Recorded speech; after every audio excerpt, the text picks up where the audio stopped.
देश के 14वें उपराष्ट्रपति जगदीप धनखड़ ने 21 जुलाई की रात अचानक अपने पद से इस्तीफा दे दिया। उन्होंने स्वास्थ्य कारणों का हवाला दिया और अनुच्छेद 67A के तहत राष्ट्रपति को त्यागपत्र सौंप दिया। धनखड़ का कार्यकाल अगस्त 2027 तक था, लेकिन संसद सत्र के बीच उनका इस्तीफा चौंकाने वाला रहा। उपराष्ट्रपति धनखड़ ने अपने पत्र में राष्ट्रपति, प्रधानमंत्री और सभी सांसदों का आभार जताया और कहा कि ये पद छोड़ते वक्त उनके मन में देश के भविष्य के लिए गर्व और विश्वास है। जगदीप धनखड़ अब तक के पहले ऐसे उपराष्ट्रपति हैं जिन्होंने सत्र के बीच में इस्तीफा दिया है। स्वास्थ्य से जुड़ी परेशानियां पहले भी सामने आई थी, जैसे जून में उत्तराखंड दौरे के बाद सीने में दर्द उठा था।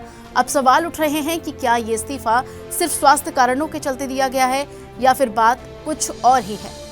फिलहाल विपक्ष भी इसे लेकर संदेह जता रहा है। इधर नए उपराष्ट्रपति की चर्चाएं भी अब तेज हो गई हैं। उपराष्ट्रपति बनने के लिए क्या क्या चाहिए? भारत में उपराष्ट्रपति के चुनाव की एक खास प्रक्रिया होती है। इसमें लोकसभा और राज्यसभा के सभी सांसद वोट डालते हैं। हालांकि इसमें राज्य की जो विधानसभाएं होती हैं वो शामिल नहीं होती। सबसे पहले वो व्यक्ति भारतीय नागरिक होना चाहिए और कम से कम 35 साल उसकी उम्र होनी चाहिए। साथ ही वो व्यक्ति राज्यसभा का सदस्य बनने के योग्य होना चाहिए।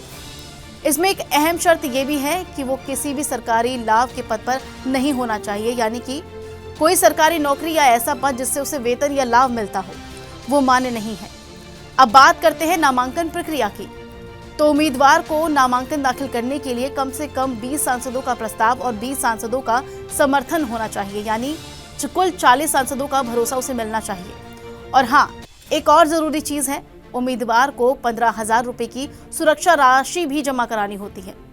ये राशि चुनाव प्रक्रिया में गंभीरता और ईमानदारी सुनिश्चित करने के लिए ली जाती है।